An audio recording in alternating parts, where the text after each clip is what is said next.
এক নাম্বার বান্দার কাছে আল্লাহর পাওনা, আল্লাহর কাছে বান্দার পাওনা। দুই নম্বরে সন্তানের কাছে মা বাবার পাওনা, মা বাবার কাছে সন্তানের পাওনা। তিন নাম্বার পরিচিত হোক আর অপরিচিত হোক, চেনা হোক আর অচেনা হোক, আত্মীয় হোক আর দূরের হোক, একজন মুসলমান আর একজন মুসলমানের কাছে পাওনা। এই তিনটা বিষয় আজকের বিষয় আলোচনার। এক নম্বরে বান্দা এবং আল্লাহর সম্পর্কটার দিকে লক্ষ্য করি। এই পৃথিবীর জমিনে আমরা একদিন ছিলাম না, আমাদের নাম নিশানা পর্যন্ত কেউ জানতো না, এমনকি মা বাবার সাথেও আমাদের পরিচয় ছিল না। দুনিয়ার কোনো মানুষ আমাদেরকে চিনতেন না। এই পৃথিবীর বুকে আমাদের কোনো অস্তিত্ব পর্যন্ত ছিল না, একমাত্র আল্লাহ পাক রব্বুল আলামিনের দয়ায় রব্বুল আলামিন এই পৃথিবীর জমিনের আলো বাতাস দেখাইলেন। এই দুনিয়ার রিজিক খাওয়ার জন্য তিনি দুনিয়ার জমিনে পাঠাইলেন। আল্লাহ পাক রব্বুল আলামিনের পাওনা আদায় করার জন্য পাঠালেন। আল্লাহ পাক রব্বুল আলামিন দুনিয়ার জমিনে যতটা ইনসান বানাইলেন ততটা জান্নাত বানাইছেন। প্রত্যেকটা মানুষকেই জান্নাত দেওয়ার জন্য আল্লাহ তাআলা একটা করে বাড়ি বানাইছেন। জান্নাতের ভিতরে সুন্দর সুন্দর একটা করে বাড়ি বানাইছেন। যারা এই দুনিয়ার জমিনে থাইকা আল্লাহর পাওনা আদায় করবে, আল্লাহ বলেন আমি তোমার জন্য বানাইছি যে এই বাড়ি, এই বাড়িটা তোমারে দান করব। মুসলমান ইমানদার ভাইরা আমার, যেইভাবে হযরত ইব্রাহিম আলাইহিস সালামের জন্য বাড়ি বানাইছেন, ওইভাবে কিন্তু নমরুদের জন্য একটা বাড়ি বানাইছেন। যেইভাবে মুসা আলাইহিস সালামের জন্য বাড়ি বানাইছেন, ওইভাবে কিন্তু আল্লাহ পাক রব্বুল আলামিন ফেরাউনের নামে একটা বাড়ি বানাইছেন। এমন কোনো মানুষ নাই যার কোনো একটা বাড়ি নাই, এমন কোনো মানুষ নাই যার একটা বাড়ি নাই।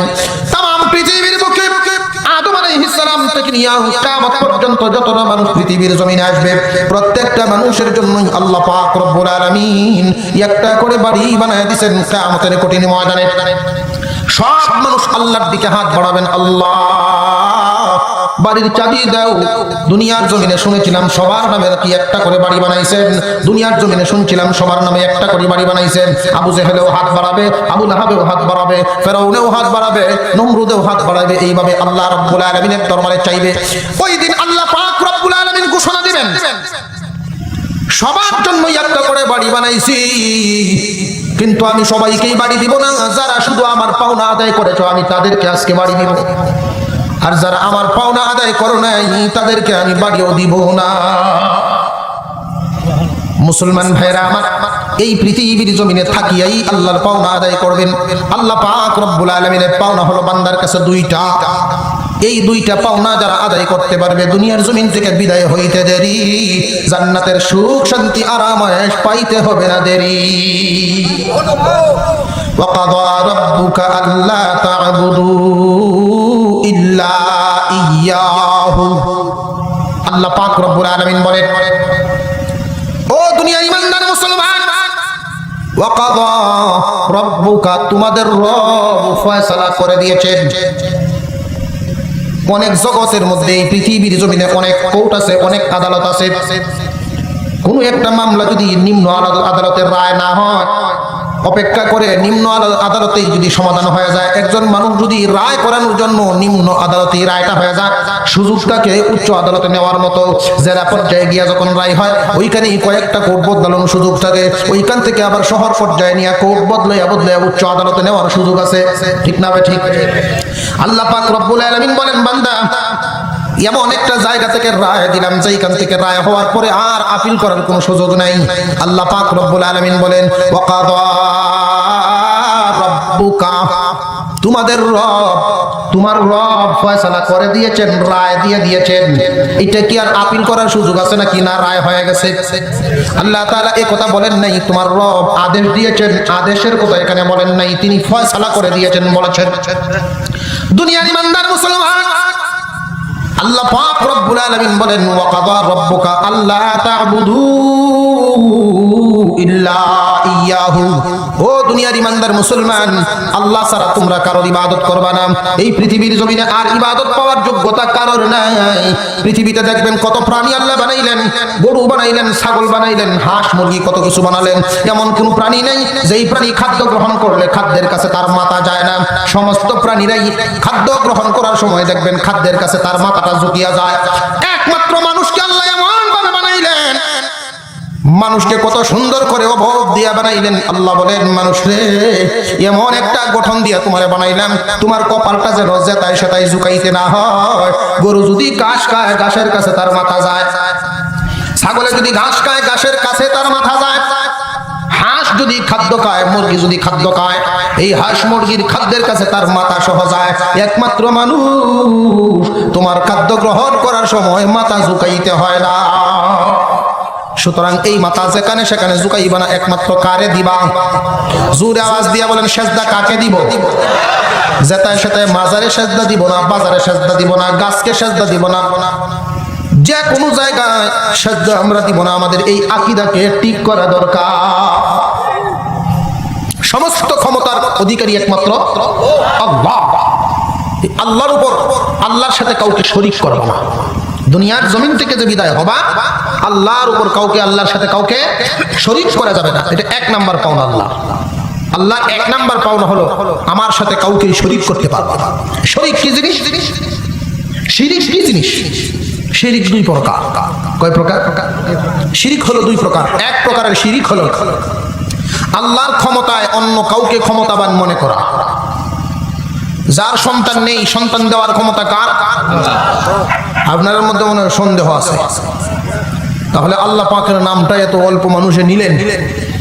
সন্তান দেওয়ার মালিক একমাত্র কে? আল্লাহ।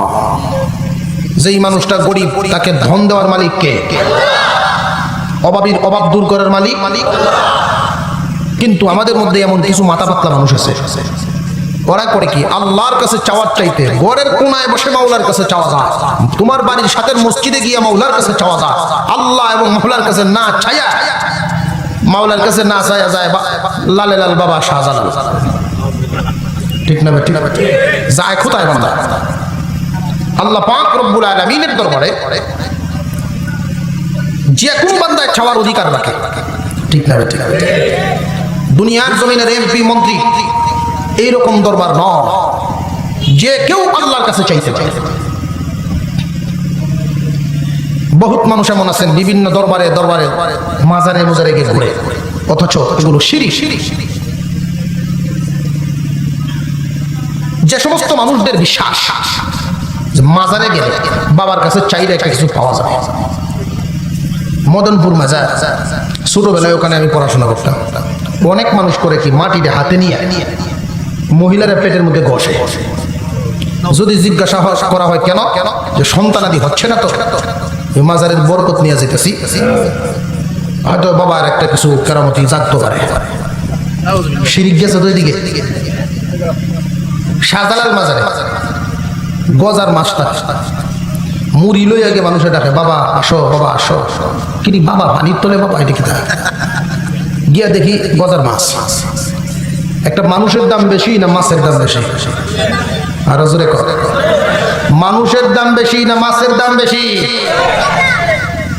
গুনাহগার হলেও সে একটা মানুষ, আশরাফুল মাখলুকাত। আল্লাহ বলেন, রিজিক সব তোমার জন্য দিলাম, তোমরা কারোর কাছে মাথা ঝুঁকাইবা না, একমাত্র আমাকে দিবা। আল্লাহর ক্ষমতায় অন্য কাউকে ক্ষমতাবান মনে করা যাবে না। সর্ব জায়গায় উপস্থিত হওয়ার যোগ্যতা কার? আল্লাহ। সবকিছু দেখেন একমাত্র কে? আল্লাহ। যদি কেউ এরকম ধারণা করে যে আমার হযরত, আমার পীর এত বড় বুজুর্গ, আমরা কে কোন জায়গায় কি করি উনি বাড়ির বৈশাই সব টের পায়, আকীদা ঠিক রইল না কেন? বুঝাইছে কিনা? বহুত মানুষের এমন ধারণা আছে। পীরকে মূল্যায়ন করতে করতে করতে করতে এমন মূল্যায়ন করে আল্লাহর গুণে গুণান্বিত মনে করা শুরু করে। সব কিছু দেখার মালিক একমাত্র কে? আপনি যেখানেই যাচ্ছেন, যা কিছু করছেন, সবকিছু দেখা খবর নেওয়ার যোগ্যতা একমাত্র আল্লাহ। যদি ধারণা করেন যে আপনার পীর অমুক দরবারে এতই যোগ্য সম্পন্ন, উনি সেই চেয়ারে বসে তার মুরিদরা কে কোন জায়গায় কোন বিপদে পড়ে ওখান থেকে উদ্ধার করার ক্ষমতা রাখে, উদ্ধার করার ক্ষমতা কার? একমাত্র আল্লাহ। এখানে যদি কোনো পীর মাশায়েখের নাম নেওয়া হয়, বিশ্বাস করা হয়, এটা শিরিক হয়ে যায়, আল্লাহর গুণে গুণান্বিত মনে করা হয়। আল্লাহ নিষেধ করেছেন, সাবধান, আমার সাথে কাউকে শরীক করবা না, জিন্দেগীর সব আমল বরবাদ হয়ে যাবে। এক নাম্বার, আল্লাহর গুণে কাউকে গুণান্বিত মনে করা যাবে না। বেশিরভাগ এই কাজটি করে আমাদের মহিলা মা বোনেরা। তাদের মন অত্যন্ত নরম, সহজে বুঝাইতে পারে। ওরা যেখানে সেখানে ফকিরও খালি না, জঙ্গলও খালি না, ফকিরও খালি না, জঙ্গলও খালি না। লাল শালুফিন দিয়া মাথার জট রাখিয়া গাঞ্জার পট লইয়া যেই মাত্র দেখে যে বাপসাপ অন্যরকম দেখা যায়, কয় না বুজুর্গ বহুদিনে পাইছি। এটি কি বুজুর্গির আলামত? বুজুর্গির আলামত কি এগুলো? ও ভাই, যার কাছে সুন্নতের কদর যত বেশি, তার কাছে বুজুর্গি তত বেশি। ফরজ ওয়াজিব এগুলো আমল করার পরে, গুনাহ থেকে বেঁচে থাকার পরে, যার কাছে সুন্নতের গুরুত্ব যত বেশি, তার বুজুর্গিও তত বেশি। আমরা তো আসলে পীর চিনি না। পীর কেমনে চিনা লাগে এটাই আমরা জানি না। আমি সংক্ষিপ্ত আকারে দুইটা কথা আমি আপনাদেরকে বলে দেই, তাহলে পীর চিনা সহজ হয়ে যাবে। একজন মানুষের আমল কয়েক প্রকারের। সর্বপ্রথম দায়িত্ব প্রত্যেক মানুষের উপরে। যদি কেউ বলে যে না আমি তো পীরের ভূত, আমি পীরের ভূত, পীর আমার লাগে নামাজ লাগে না, লাগে না বলতে দেরি হইব, কাফের তো দেরি নেই। বুঝাইছে? সমস্ত মানুষের উপরে দায়িত্ব। সর্বপ্রথম কাজ গুনাহ ছেড়ে দাও। প্রথম কাজ কি? গুনাহ ছেড়ে দাও। 2 নাম্বার কাজ ফরজকে আঁকড়ায় ধরো, ফরজ আদায় করো। 3 নাম্বার কাজ ওয়াজিব আদায় করো।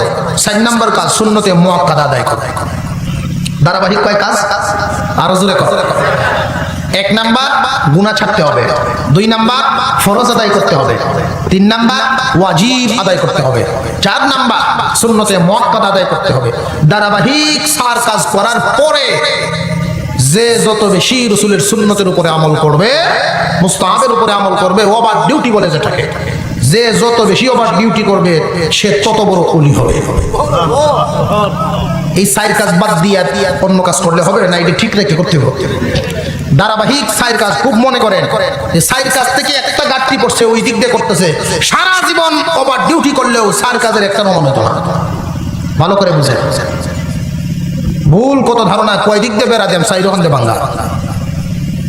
নামাজ পড়ে না, জিগাইলাম একজন, মামা আপনি নামাজ পড়েন না? আমি সব সময়, যার জন্য তোমরা নামাজ পড়ো, আমি সব সময় তার নাম নিয়েই করি, এই জন্য নামাজ লাগে। আমার জিহ্বা সব সময় আল্লাহ আল্লাহ জিকির করে, সুতরাং নামাজের দরকার নেই। কত বড় বুঝবো, কি বুঝতে পাইছে সে? জিকির করা কি ফরজ না নফল আমল? আর হুজুরে কথা নফল আমল। নামাজ পড়া ফরজ। ধারাবাহিক 4 কাজ করার পরে ওই জিকির যে যত বেশি করবে সে তত লাভবান হবে। 4 কাজ বাদ দিয়া না ঠিক রাখিয়া ধারাবাহিক চিন্তাছেন তো ওলি কারে ক। এই ধারাবাহিক 4 কাজ ঠিক রাখার পরে যে যত বেশি জিকির করবে, সুন্নত মানবে, তে তত বড় আলেম হবে, ওলি হবে, সে তত বড় আল্লাহর ওলি হবে। আর যদি 4 কাজ না করিয়া করে, সে ওলি না শয়তান, আলামতটা বুঝে লইবে না। তুই ওলিও চিনবে, বন্ডও চিনবে। বুঝাইছে কথাটা? মহিলা মা বোনরা মনে করে লাল শালু যখন কিনছে, সংসার থেকে বৈরাগী হয়ে গেছে, আরে ভাই জ্বর যদি বান্ধে ফিরন যাইত, তো সবার আগে তো মেরা মেরি ফিরে এল, মেরার থেকে বড় জ্বর তো আরো আছে। সুতরাং জ্বর দেখলেই নরম হয়ে যাওয়ার কিছু নাই, বরং একজন মানুষের বৈশিষ্ট্য এগুলো না। একটা মানুষ সুস্থ থাকবে, সুস্থ মানুষের অবস্থা তার মধ্যে থাকবে, এটাই স্বাভাবিক অবস্থা। যদি অস্বাভাবিক পর্যায়ে চলে যায়, বোঝা গেল সে স্বাভাবিক মানুষের ভিতরে নয়, ভারসাম্য হারায় ফেলছে। তো আমার বলার উদ্দেশ্য হলো ভাই, আল্লাহর কাছে বান্দার পাওনা আছে, বান্দার কাছে আল্লাহ পাওনা আছে। কোন মানুষ যদি তার জীবনে শিরিক না করে, তার ঈমান আকীদা ঠিক রাখতে পারে। 2 নাম্বার শিরিক হলো, 1 নাম্বার বললাম বড় শিরিক, আল্লাহর গুণে কাউকে গুণান্বিত মনে করাটাই বড় শিরিক।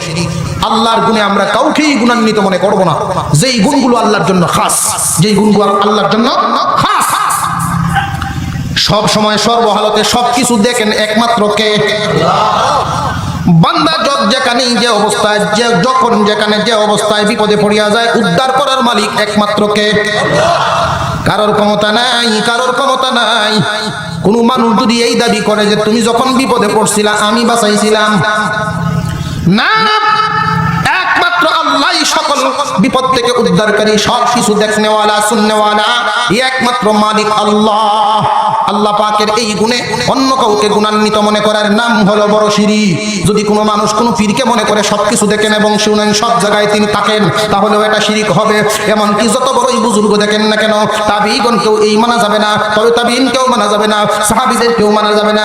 এমনকি আমাদের নবী, বিশ্ব নবীর মর্যাদা তাম সৃষ্টি জগতের ঊর্ধ্বে যার মর্যাদা, উনাকে নিয়েও এই চিন্তা করা যাবে না যে আল্লাহ যা দেখেন উনিও তা দেখেন, আল্লাহর গুণে উনাকেও গুণান্বিত মনে করা যাবে না। কথা বুঝে আইছে নাকি ভাই? আমাদের নবীর মর্যাদার একটা মাপকাঠি আছে তাম পৃথিবীর সমস্ত সৃষ্টির উপরে, কিন্তু স্রষ্টার নিচে। সমস্ত সৃষ্টির উপরে আমাদের নবীর মর্যাদা, কিন্তু স্রষ্টার নিচে, এটা মনে রাখতে হবে। আমাদের নবীকেও যদি কেউ মনে করে আমরা যে যেখানে আসি না আসি সব কিছু নবী দেখেন, নবীজি আলিমুল গায়ব, নবীজি হাজির নাজির, তার ইমানের মধ্যেও শিরক মিশ্রিত হয়ে গেল। সাবধান সাবধান, কারোর কথায় কান দিবেন না, কানকে পবিত্র রাখবেন, অঙ্গ প্রত্যঙ্গ পবিত্র রাখবেন। একটা কথা ভালো করে বুঝে রাখেন, একটা কথা ভালো করে বুঝিয়ে রাখেন। বাজারে গিয়ে যদি চেরা টাকা দিয়ে আপনি বাজার করেন, টাকাটা চিরা নোট চলবে না ভাই, ফেরত দিবে। আর কোনো কথা নাই, চেরা নোট নিলাম না, আপনি আমার মাল দিয়া দেন, টাকা নিয়ে আনেন, এতটুকুই হবে। কিন্তু টাকাটা যদি নতুন চকচকা হয় কিন্তু জাল হয়, তাহলে ফেরত তো দিবেই না, আপনাকে আরো জেলখানায় দিবে। ঠিক না বেঠিক? জাল ইমান নিয়ে আল্লাহর কাছে ধরা খাইলে তোমার এই অবস্থা হবে। কোন মানুষের ইমানটা যদি খাঁটি হয়, আমলে যদি কমতেও হয়, আল্লাহ রাব্বুল আলামিন বান্দাকে মাফ করতে পারেন। কিন্তু আল্লাহ নিষেধ করে দিয়েছেন শিরিক মুক্ত ঈমান নিয়ে যাবে, শিরিক মুক্ত ঈমান নিয়ে যাবে। ঈমানের মধ্যে শিরিক মিশাইবা না। এক নাম্বার, বড় শিরিক থেকে আমাদের ঈমানকে খাঁটি করব। দুই নাম্বার, ছোট শিরিক। ছোট শিরিকের ব্যাপারে সাহাবায়ে কেরাম বিশ্বনবীকে প্রশ্ন করেন, ইয়া রাসূলুল্লাহ, ইয়া হাবিবাল্লাহ, ছোট শিরিক কাকে বলে আমাদেরকে একটু জানায় দেন। বিশ্বনবী বলেন, কালার দিয়া, ছোট শিরিক হলো লোক দেখানো ইবাদতের নাম। লোক দেখানো ইবাদত যারাই করে এদের অবস্থাটা কেমন জানোনি? এক কিতাবের মধ্যে খাতিব উল্লেখ করে দিয়েছেন লোক দেখানো ইবাদতটা কেমন তোমরা জানোনি? মনে করে একজন মানুষের একটা বিটকিস আছে, দুনিয়ার জমিনের মানুষেরা বিটকিস দেই মনে করতেছে টাকায় ভর্তি, বিটকিসটা নিয়ে ঘুরে, মানুষেরা তাকে অনেক বড় লোক মনে করে। আসলে তো এই বিটকিসের ভিতরে কোনো টাকা নাই, কাগজ ভর্তি বিটকিস নিয়ে ঘুরে। ওই মানুষটারে মানুষে যদিও মনে করে বড় লোক, কিন্তু এই টাকা নিয়ে বাজারে গেলে 1 কেজি লবণ পর্যন্ত কিনা যাবে না, কারণ এগুলো টাকা না, কাগজ। কথা বুঝে আইছে নাকি? ঠিক তেমনি ভাবে শিরিক মিশ্রিত ইবাদত নিয়ে, অর্থাৎ রিয়াকারীর ইবাদত আল্লাহর দরবারে কবুল হবে না। কেন জানেননি? ইবাদত একমাত্র কার জন্য করব? জোরে আওয়াজ দিয়ে বলেন, কার জন্য? নামাজ পড়লে একমাত্র কার জন্য করব? দান করলে একমাত্র কার জন্য করব? কুরবানি বলেন, ইবাদত বলেন, একমাত্র আল্লাহর জন্য করব। যদি কোনো মানুষ যাকাত দেওয়ার সময় কয় মাইক মার, মানুষে বুঝো আমার টাকা হইছে, আছে না নাই? বাংলাদেশের কলঙ্কিত ইতিহাস, যাকাতের কাপড় আনতে গিয়া পায়ে পিষ্ট হয়ে মানুষ মারা যায়। ঠিক না? ঠিক। দোকানে যাবেন, আমি নিজের কানে শুনছি, নিজের কানে শোনা কথা। ঈদের সময় কাপড় কিনতে গেলেন, কোন কাপড়? স্বাভাবিক ব্যবহারের কাপড় নেবেন না যাকাতের কাপড় নেবেন? তখন আমি একটু অগ্রসর হয়ে মুয়াজ্জিনকে জিগাইলাম, ভাই যাকাতের কাপড় আলাদা? হ্যাঁ, এটা আলাদা, যাকাতের কাপড় আলাদা। আমি বললাম, এটা কি দিয়ে বানাইছে? একটু নিম্নমানের হয়তো, এই জন্য আমি খুব কৌতূহল নিয়ে জিগাইছি, নিম্নমানের যাকাতের কাপড় যেগুলো, এগুলো কি একটু দেখান তো দেখি। নিম্নমানের কাপড় যে দিছে মশারির মতো দেখা যায়। মানুষও এগুলো নেয়, যাকাতের কাপড় নিয়ে ব্যবহার আর করে না, পাপুস বানায় দেয়, বালিশের ভিতরে বলে বালিশ বানায় না। কিন্তু তুমি কাপড় একটা দিলে এমন কাপড়ই দাও যেটা পরিয়া সে নামাজ পড়তে পারে। একটা কাপড় যাকাতের কাপড় নিয়ে নামাজ পড়তে পারে না, এমন কাপড় দিলে তোমার লাভটা কি? আমাদের চরিত্রটা হইল এই, দুনিয়ার সকল কাজ কাজীর কাছে যাই। বিল্ডিং বানাবেন, ইঞ্জিনিয়ারের কাছে যায়। ঔষধ কিনবো, ডাক্তারের কাছে যায়। কাপড় বানাইবো, টেইলারের কাছে যায়। তো মাসলা মাসাইলের দরকার হলে এটা নিজে নিজে দেয়। মাসলা মাসাইলের কাজ নিজে নিজে দেয়। ওরা ব্যাটসার একটা লাগাইয়া এরপরে হুজুরের কাছে, হুজুর এটা তো এমনি এমনি করে যাচ্ছি, এখন কোন অবস্থা হয়েছে? যদি হুজুরের কাছে হইছে না, দমে হইছে না। ঠিক না? ঠিক। এই জন্য আগেই আলেমদের সাথে পরামর্শ করা যে আমি একটা দিনই কাজ করব, যাকাত দিব। কিভাবে দিব? ইসলাম শিক্ষা দিয়েছে যাকাত দেওয়ার পদ্ধতি।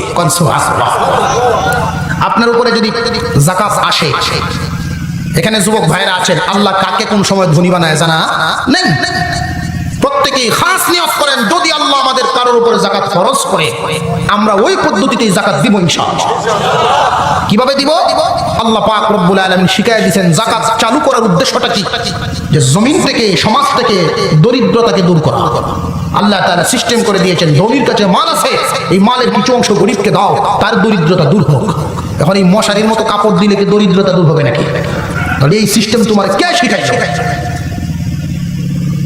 বরং যাকাত দেওয়ার উত্তম পদ্ধতি হলো এই, কোন মানুষ গরিব, ওই মানুষটাকে দেখেন, আপনি টার্গেট করেন 5-7টা আপনার পাড়ার ভিতরে, নিজেদের ভিতরে 5-7 জন গরিব মানুষ আছে, আপনার উপরে যে যাকাতের টাকাটা আসে এখান থেকে এমন ভাবেই একজনকে দিন, সে একটা গাভী কিনে দিয়ে দিলেন, দুধের গাভী লালন পালন করলে মোটামুটি তার বিশাল একটা ক্যাশের ব্যবস্থা হয়। একটা সেলাই মেশিন কিনে দিলেন, পরিবার ঘরের ভিতরে রাইকা মহিলারা কাজ করতে পারলো, একটা ইনকাম চলছিল। একটা রিক্সা কিনে দিলেন, একটা অটো কিনে দিলেন, তার একটা ইনকামের ব্যবস্থা হলো। পরের বছর যখন আবার যাকাত আসবে তখন কি আর এই টাকাটা, যাকাত আসলে জাকাতের পয়সা কি গত বছর যারা দিয়েছিলেন তার আর দেওয়ার দরকার আছে না? তার পরিবারটা মোটামুটি সুখের মুখ দেখলো, তার পরিবার সুখের মুখ দেখেছে, নতুন আরেকটা পরিবারকে ধরেন, এরপরের বছর আরেকটাকে ধরেন, তারপরের বছর আরেকজনকে ধরেন, এইভাবে কয়েক বছরের ভিতরেই দেখবেন একটা এলাকায় যদি 20 জন মানুষ সচেতন হয়ে যায়, পুরো এলাকার দরিদ্রতা দূর হয়ে যায়। আর যদি 500 আর 300 করে যাকাত বাইতে দেন, পেঁয়াজ রসুন আদা মরিচ নেই পরিষ্কার, ঠিক না? ঠিক। যাই হোক, বলার উদ্দেশ্যটা হলো আমাদের ইবাদতগুলো দান করা এটা একটা ইবাদত, নামাজ পড়া ইবাদত। দেখবেন ইলেকশন আইছে, আগে টুপি মাথার দিন, এখন টুপি মাথার দেওয়া শুরু হচ্ছে ইলেকশনের আগে। যারা ইলেকশন করে দেখছেন না, রিয়াকারে কয় এটা বোঝানোর জন্য, লোক দেখানো ইবাদত করা। নামাজ আগে পড়তো না, টুপি মাথার দিয়ে নামাজও যায়, এক ওয়াক্ত নামাজ 3 বারও পড়ে, কারণ তার তো সবের উদ্দেশ্য নাই। এই মসজিদে উত্তর ভাড়া মসজিদও করছে নামাজ, সবার সাথে দেখা সাক্ষাৎ হয়েছে, লোকেরা মনে করতেছে না আগে যেটাই করছে না করছে, এখন যা লাইন হয়েছে। যেই আরেক মসজিদও গেছে গিয়া দেখে তারা জমাতে হন হয়েছে না, এই আপনি আইসেন সেরো সাহেব আইসেন, দাঁড়ান দাঁড়ান দাঁড়ান, ঠিক আছে, হ্যাঁ হ্যাঁ খারাপ নামাজগুলো ঘুরে আইসে, আবার খারাপ। তার তো উদ্দেশ্য হইল জনগণ খুশি করো, আল্লাহ খুশি না। ছোট একটা বাচ্চা মারা গেছে, ওই জানায় যায় হাজির, ছোট বাচ্চার জানা যায় হাজির। লোকেরা মনে করবে যে না, লোকটা আমরা জনদরদি, এই ছোট বাচ্চার জানা যায় আইলেই কি আর না আইলেই কি। একজন গরিব মানুষ মারা গেছে, তার জানা যায় সে হাজির হয়, খুঁজে খুঁজে যায়। কিন্তু এই মানুষটাই তো কিছুদিন আগে তো বিশেষ ব্যক্তি মারা গেলেও জানা যাচ্ছে না, কারণটা কি? বুট। তার নিয়ত কি সওয়াব না বুট? বুট। শিরক। ইবাদত করবে একমাত্র আল্লাহর জন্য। যদি কেউ নিয়ত করে না ইবাদত করলে কিছু বুটের জন্য, আল্লাহর ইবাদত করলো না বুটের ইবাদত করলো, এইটা হচ্ছে ছোট শিরক। বুঝাইছে বিষয়টা আপনাদের? যে ইলেকশন শেষ, টুপি খুললে তো সাথীরা জিগায় ফিরে বালাই তো দেখা যায় তো টুপিটা খুললে চস, কারণটা কি? যে উদ্দেশ্যে ইসলাম কাম হইল না, ফেল গুটেছে আছেন না, যে নিয়তে ইসলাম কাজ হলো না, ফেল। আচ্ছা ঠিক আছে, যারা ফাঁস করে এরা টুপিও যদি খুলে, সাথীরা জিগায় কিরে তুই তো ফাঁস করছস, তোরটা করছস কেন? দূর, যে নিয়তে ইসলাম কাম হয়ে আসছে, এখন কি আর টুপি মাথার দিয়ে চলন যাবো? সব জায়গাতেই তো যাইতেই হবে, ঠিক না? ঠিক। কারণ জানে তার চরিত্রটা এরকম। এই বাংলাদেশের মুসলমানদের মন খুব নরম, টুপি দেখলে পাঞ্জাবি দেখলে ওরা মনে করে লোকটা ভালো মানুষ হয়ে গেছে, ভালো মানুষের শ্বাস ধরছে, সুতরাং এই ভালো মানুষের শ্বাসটা যেহেতু ধরছে, আগে যা করছেন না করছেন বুটটা দিয়ে দেয়। কিন্তু এত সরল মুসলমান হওয়া ভালো না। পোশাক দেখতে শুধু আপনি বুট দিয়ে দিবেন, লোকটার চরিত্র দেখেন। আর সমাজের আমরা কিছু দোষ আছে, যদি আমাদের মধ্যে সবচেয়ে ভালো মানুষ, যে আজকে এই এলাকার সবচেয়ে বড় হুজুর আল্লাহওয়ালা মানুষটা ইলেকশনে আসুক, দেখবেন পিছন দিয়ে সমালোচনা শুরু হয়ে দিচ্ছে, আগে খুব ভালো ছিল, এখন কিরকম আছে, ঠিক না? ঠিক। যে যত বড় খারাপ পরে দেশে সিয়া। তাহলে দুর্নীতি কি জমিনে আইসা আল্লাহ পাক দূর করবেন, মানুষের মাধ্যমেই দূর করবেন। মানুষ যদি না বুঝে তোমরা খারাপকে চেয়ারে বসাইবা, এই খারাপের জের তোমরাই ভোগ করো। সমাজ ততদিন পরিবর্তন হবে না যদি তাদের চরিত্র পরিবর্তন না হয়। ইসলামের সোনালী যুগ মানুষ ভুলে গেছে, সেই যুগের মধ্যে মানুষেরা এই সমাজকে পরিবর্তন করে গেছে। শুধু এই দেশ নয়, সামান্য দেশ নয়, অর্ধেকটা পৃথিবী মুসলমানেরা শাসন করে গেছেন। কোনো বিশৃঙ্খলা হয় নাই, উদারতার সাথে, নিষ্ঠতার সাথে। আর আজকে ভালো মানুষদেরকে সমাজ থেকে দূরে রাখতে চায়। ভালো মানুষরা মনে করে আপনারা ভালো মানুষ, মসজিদের কোণেই থাকেন। ও ভাই, নামাজ পড়া যেমন দায়িত্ব, এই সমাজ থেকে সমস্ত মানুষকে বেনামাজি থেকে দূর করে নামাজিতে আনাও দায়িত্ব। সমাজ থেকে অন্যায় অবিচার দূর করাও দায়িত্ব। যে কেমনে আপনার একটা ভোটের মাধ্যমে যদি একজন ভালো মানুষ চেয়ারে বসতে পারে, তাহলে ওই ভালো মানুষটাই চেয়ারে বসে পুরো সমাজকে পরিবর্তন করতে পারবে। বলতে বলতে অনেক দূর চলে আসলাম, মূল বিষয়ের উপরে আমরা চলে যাই। মুসলমান ইমানদার ভাইয়েরা আমার, 1 নাম্বার বান্দার পাওনা আল্লাহর কাছে, আল্লাহর পাওনা বান্দার কাছে। আল্লাহ পাক রব্বুল আলামিন বান্দার কাছে পান শিরিক মুক্ত ইবাদত। মনে আছেন শিরিক মুক্ত ইবাদত? আল্লাহকে সর্বক্ষমতার অধিকারী মনে করা, আল্লাহর ইবাদত একমাত্র শিরিক মুক্ত ভাবে ইবাদত করা। দুইটা জিনিস। 1 নাম্বার মনে মনে ধারণা করা সব কিছুর ক্ষমতাবান একমাত্র আল্লাহ। 2 নাম্বার আল্লাহ তাআলার ইবাদত করা, ইয়ার সাথে কাউকে শরীক করা যাবে না। দুইটা পাওনা আল্লাহ পাক রব্বুল আলামিন যেই বান্দা এই দুইটা পাওনা আদায় করতে পারবে, আল্লাহ বলেন তোমরা দুনিয়ার জমিন ছেড়ে আসো, আমি তোমাদের জন্য একটা সুন্দর বাড়ি বানায় রাখছি, জান্নাত। আল্লাহর কাছে বান্দার পাওনা, বান্দার কাছে আল্লাহর পাওনা। বুঝে আইছে নাকি মোটামুটি? 2 নাম্বার সাবজেক্টে চলে যাই, একটু লম্বা হবে। সন্তানের কাছে মা বাবার পাওনা, মা বাবার কাছে সন্তানের পাওনা।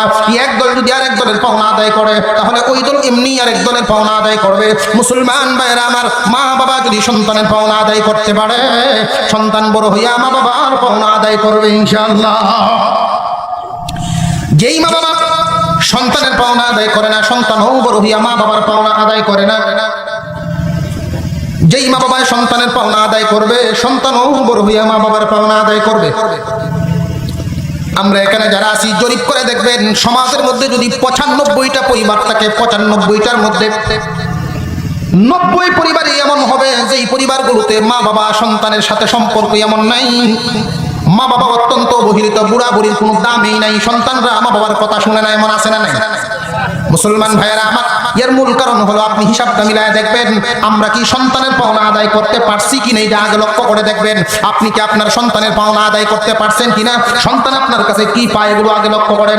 রে দুনিয়ার ইমানদার, আপনার সন্তান আপনার কাছে কি পায় এটা আগে দেখেন। আল্লাহর নবী বিশ্ব নবী রাহমাতুল লিল আলামিন বলেন, দুনিয়ার ইমানদারেরা রে, ও আমার মায়ার উম্মতেরা, তোমরা সন্তানের পাওনা আদায় করো, সন্তান বড় হইয়া তোমার পাওনা আদায় করবে। তোমরা যদি সন্তানের পাওনা আদায় করো না, সন্তানও বড় হইয়া তোমাদের পাওনা আদায় করবে না। তাহলে আমাদের বোঝা দরকার আমাদের সন্তানেরা আমাদের কাছে কি পায়। দুনিয়ার ইমানদার মুসলমান, তোমরা দুইজনে মিলিয়া সন্তান জন্ম দিবা, পাওনা কিন্তু শুরু হয়ে গেল। আল্লাহর নবী বিশ্ব নবী বলেন, ও আমার উম্মতেরা তোমরা শুনো, দুইজনে মিলিয়া সন্তান জন্ম দিবা, দুইজনের মিলনের মাধ্যমে একজন সন্তান জন্ম হইয়া দুনিয়ার জমিনে আসবে। এটাই মাওলার কুদরতের নিয়ম। সুতরাং দুইজনে মিলিয়া সন্তান জন্ম দিবা, 3 জন মিলাইবা না। সাহাবীরা আরজ করলেন, ইয়া রাসূলুল্লাহ, 3 জন কোথায় থাকে আমরা তো জানি না, 3 জন তো কোনো সময় নেই না, আমরা 2 জনে মিলিয়া সন্তান জন্ম দেই। বিশ্ব নবী বলেন, যদিও তোমরা দেখতেছো 2 জনে মিলিয়া, তাহলে তো এই জিনিসটা তোমরা বুঝতে পারো না, শয়তানও তোমাদের সাথে অংশীদারিত্ব হয়। শয়তান যদি তোমাদের সাথে অংশগ্রহণ বসায় দেয়, তাহলে মনে করবা তুমি দাবি করো তোমার সন্তান, বিবি দাবি করে তার সন্তান, শয়তানেও দাবি করবে তার সন্তান। সুতরাং শয়তানকে তোমাদের সাথে অংশগ্রহণ করাইবা না, যেমন করেই হোক না কেন। শয়তানের ধোঁকা থেকে তোমরা বাঁচার চেষ্টা করবা, অংশগ্রহণ থেকে তো বাঁচবা। বিশ্বনবী দোয়া শিখায় দিলেন, ও আমার মায়ের উম্মত, তোমরা যখন 2 জন একসাথে বিছানায় যাইবা, স্বামী আর স্ত্রী মিলনের মধ্যে যাবে, 2 জনের মিলনের মাধ্যমে একজন সন্তান জন্ম নিবে, তখন শয়তান যেন অংশগ্রহণ করতে না পারে তোমরা আগে দোয়া পড়িয়া লও। বিশ্বনবী দোয়াটা শিখায় দিলেন, আল্লাহুম্মা জান্নিবনি শাইতানা ওয়া জান্নিবিশ শাইতানা মা রাযাকতানা। আল্লাহর পয়গম্বর দোয়া শিখায় দিলেন, যেই মানুষটা এই দোয়াটা শিখতে না জানে, শিখার চেষ্টা করবে, এর আগ পর্যন্ত অন্ততপক্ষে বিছানায় যাওয়ার আগে আউযু বিল্লাহি মিনাশ শাইতানির রাজিম যেন পড়িয়া লয়। যেই মানুষটা এই দোয়া পড়িয়া লবে, ওই মানুষটা বিছানায় যাইলে পরে শয়তান বিছানায় থাকবে, দূরের কথা ঘরেই থাকতে পারবে না। 2 জনের মিলনের মাধ্যমে যেই সন্তান করবে আসবে, সন্তানের পাওনা কিন্তু শুরু হয়ে গেল। আমরা আগে বুঝি সন্তান মা বাবার পাওনা আদায় করবে, মা বাবা সন্তানের পাওনা আদায় করবে, তাহলে এই সমাজের মধ্যে শান্তি প্রতিষ্ঠিত হবে। ঠিক না? ঠিক ঠিক ঘুমাই গেছেন আপনারা? আমরা কিন্তু এখন আলোচনা শুরু করে দিলাম মা বাবার কাছে সন্তানের পাওনা, সন্তানের কাছে মা বাবার পাওনা। আগে কার পাওনা হইতো? মা বাবার পাওনা আগে হইতো না সন্তানের পাওনা আগে? কেউ কয় মা বাবার, কেউ কয় সন্তানের। সন্তান জন্ম নেওয়ার পরেই যদি বাজারের ব্যাগটা দিয়া বলেন যে তারাই তো হবে বাজার সম্ভব? আগে তারা এই পর্যন্ত উপযুক্ত করা দরকার। সুতরাং তার পাওনা আগে দাও। সন্তানের পাওনা যদি তোমরা আগে আদায় করো, সন্তান বড় হইয়া তোমাদের পাওনা আদায় করবে। সন্তানের পাওনা যদি তোমরা আদায় করো না, সন্তানও বড় হইয়া তোমাদের পাওনা আদায় করবে না। প্রথমেই নবীজি শিখাইছেন কি? দুইজনের মিলনের মাধ্যমে সন্তান জন্ম দিবা, তৃতীয় জন লইও না। তৃতীয় জন কেটা? আরো জোরে কান। দোয়াটা শিখছেন তো? অন্তত পক্ষে আউযু বিল্লাহি মিনাশ শাইতানির রাজিম পড়বা। রাজনগরের হুজুর ছিলেন আল্লাহর খাস ওলি। উনার কাছে এক লোক গিয়া হুজুর মুখে দেয় না, আউযু বিল্লাহি বলে মুখে দেয় না। কি জাতের মুখটা লইয়া ঘুরে? আউযু বিল্লাহি মিনাশ শাইতানির রাজিম যদি মুখে দেয় নাই, তো এই লোকটারে হুজুরে কি কইতো? হুজুরে কইছে দেয় হেন্দে কইছে, যেদিক যাই হেন্দে কইতো। তো কইতই হতো। সন্তান গর্ভে আসলো, মার গর্ভে সন্তান আসলো, সন্তানের পাওনা কিন্তু শুরু হলো। কি পাওনা? এবার মার কাছে সন্তানে পায়, ও মা, অন্যায় ভাবে তুমি চলাফেরা করিও না, বেপরদায় চলিও না। তুমি বেপরদায় চললে এই আসর আমার উপরে পড়ে। বুঝেছে? এমন লজ্জা লাগে এই মহিলাদেরকে দেখলে। কিছুদিন পরেই হয়তো ডেট আছে, বাজারের মধ্যে ঘুরতেছে, বাজারও ঘুরে আছে কিনা? মুসলমান ভাইয়েরা আমার, সন্তানকে গর্ভে ধারণ করে যেই মহিলা আমল করতে পারবে, এই আমল অত্যন্ত গ্রহণযোগ্য হয়। যারা যারা আমাদের আলোচনা আজকে শুনতেছেন, মহিলা মা বোনেরা মনোযোগের সাথে শুনে রাখেন। আমরা এখানে যারা আছি, আমরাও মনোযোগের সাথে শুনিয়া রাখি, পরিবারের মধ্যে চালু করার চেষ্টা করব। কোন মহিলা যদি সন্তানকে গর্ভে ধারণ করে কুরআনুল কারীম তিলাওয়াত করে, কোরআনের একটা আসর গিয়া সন্তানের উপরে পড়ে, আছে না নাই? আব্দুল কাদের জিলানী রাহমাতুল্লাহি আলাইহি এর ইতিহাস অনেক মানুষেরই অজানা নয়, অনেকেই জানেন। আব্দুল কাদের জিলানী রাহমাতুল্লাহি আলাইহি মার গর্ভে আসার রাত থেকেই ওনার আম্মা তো আমল করেন। 18 কুরআনুল কারীমের 18 পারার হাফেজা ছিলেন, কোরআন শরীফ তিলাওয়াত করেন। এই মহিলার অভ্যাস ছিল গর্ভে ধারণ করে ও খতম দিত। যেই মাত্র আব্দুল কাদের জিলানী রাহমাতুল্লাহি আলাইহি জন্ম হয়ে গেলেন, কোরআন তিলাওয়াত করেন। রান্না করে গেলেও সন্তান নিয়ে কোরআন তিলাওয়াত করেন। এইভাবে শাকসবজি বাঁচার সময় সন্তানকে কোলে নিয়ে এই কোরআন তিলাওয়াত করেন। বিছানায় যখন ঘুম পাড়াইতে যান, বাচ্চাকে দুধ পান করেন আর কোরআন তিলাওয়াত করে। এই যে ছোট মানুষটা কোরআন শুনতে শুনতে শুনতে শুনতে কুরআনুল কারীম মুখস্থ হয়ে গেছে। ছোটবেলায় মক্তবে পাঠায় দিলেন উনি, উস্তাদের কাছে পাঠাইছেন কায়দা নিয়ে। মক্তবে চলে গেলেন, হুজুর পড়ায় আলিফ, উনি বলেন আলিফ এবং বা। হুজুর বলেন বা, উনি বলেন বা এবং তা। হুজুরে পড়ায় সা, তিনি বলেন সা এবং জিম। আগে আগে থাকে। এইভাবে যখন তিনি বলে দিলেন ঠিক আছে, আগে যেহেতু যাও, পড়তে থাকো, দেখি কি পর্যন্ত যাইতে পারো। পড়া শুরু হয়ে গেল। একবারে যাইতে যাইতে 18 পারা পর্যন্ত গিয়া থামলেন। আরো জোরে কন্যা সুবহানাল্লাহ।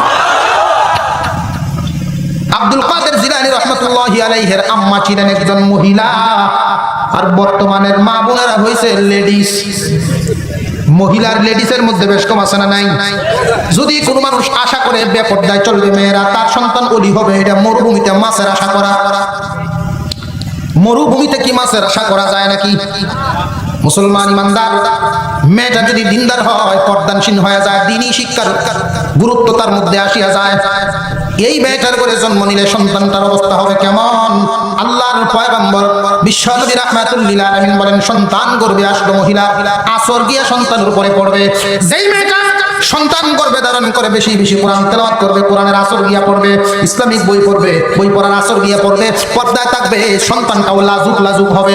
ছেলে হোক মেয়ে হোক, উভয়টাই দেখবেন লাজুক হবে। আর যদি বেপরদায় চলিয়া যায়, সন্তানটাও নির্লজ্জ হইয়া যায়। এই জন্য কিতাবের মধ্যে আসছে, এক তাফসীরের কিতাবে আমি দেখলাম, কোন মানুষ যদি, কোন মহিলায় যদি সন্তান গর্ভে নিয়া কুরআনুল কারীমের সূরা ইউসুফ বেশি বেশি করিয়া তিলাওয়াত করে, এই সন্তানটা কয়েকটা গুণে গুণান্বিত হয়ে যায়। এক নাম্বার, এই সন্তানটা হবে মেধাবী। 2 নম্বরে হবে আল্লাহওয়ালা। 3 নম্বরে হবে উত্তম সমাজ সংস্কারক। সমাজের মধ্যে উশৃঙ্খল বিশৃঙ্খল বেহায়াপনা দূর করেওয়ালা এরকম একজন সুসন্তান আল্লাহ পাক তাকে বানাবে। আর এখনের অবস্থাটা কি হলো? ডাক্তার বলে দিছে যেহেতু সন্তান গর্ভে আসছে, বেড রেস্ট বুঝছেন তো, বিছানায় তখন খালি লাম থাকতো না, এরকম না। কাজ কাম কম করো, বৈশা বৈশা সময় কাটানি, নড়াচড়াটা একটু কম করো। স্বামী স্ত্রী দুজনে গপ করে, যেহেতু ডাক্তার নিষেধ করছে নড়াচড়া করুন যাবে না, সময় কেমনে কাটানি, লও তোমার একটা টেলিভিশন কিনে দিই, সারাদিন শুধু খালি কিরণমালা দেখবো। ঠিক না ঠিক? আরো এখন ঠিক না ঠিক?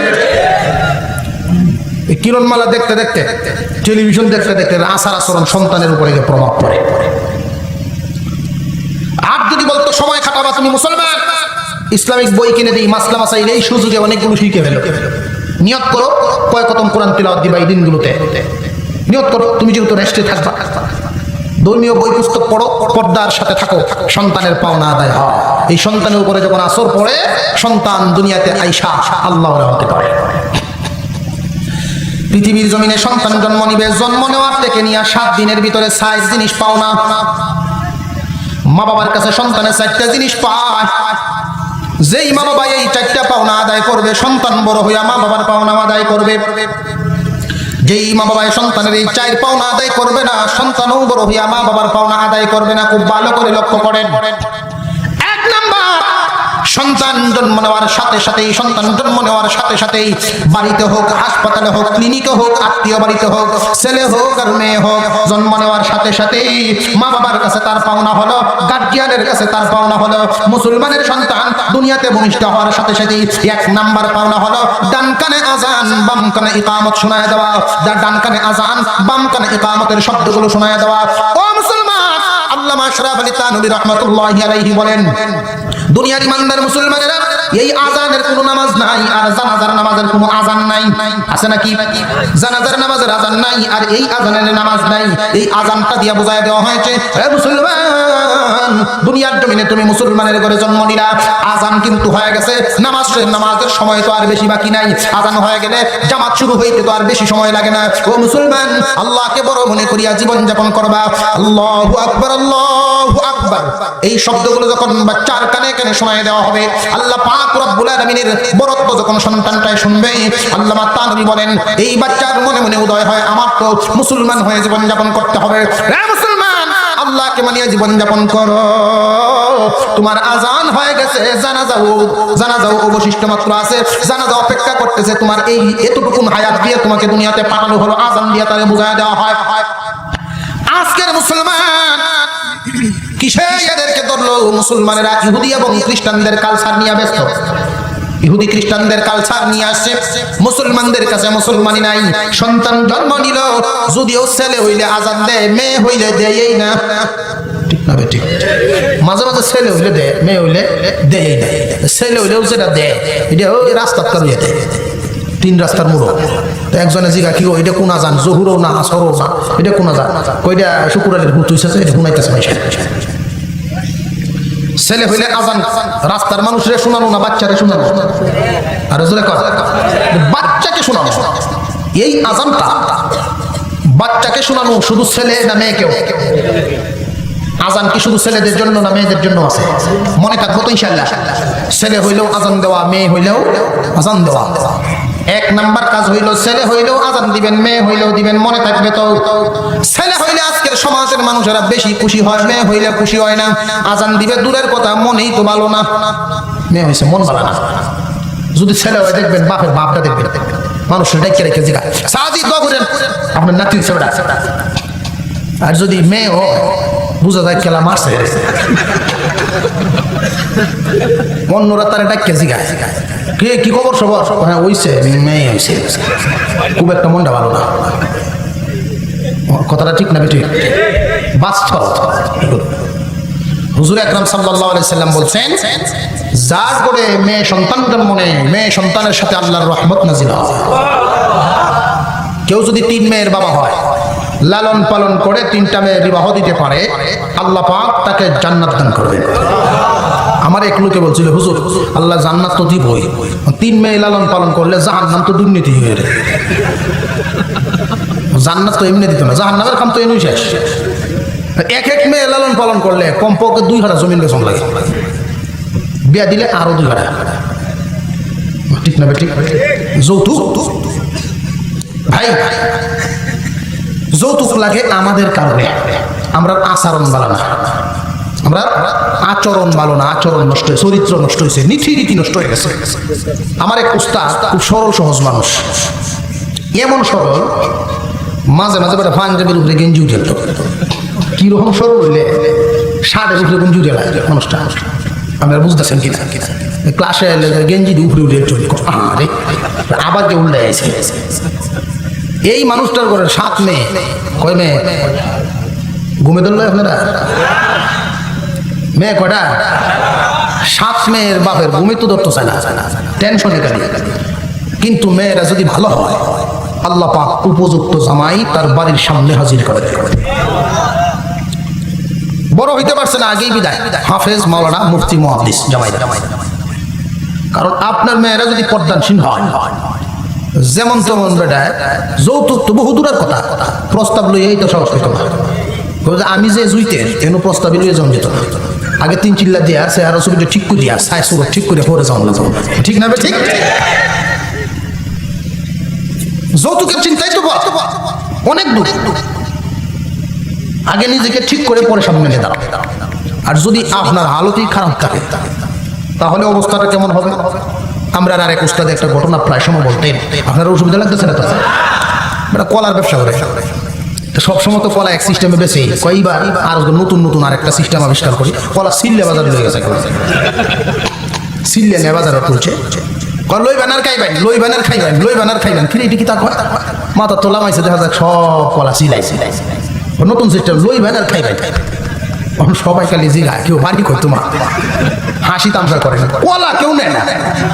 বাবা রং করো, তামসা করো, তো কলা ডিনেও না।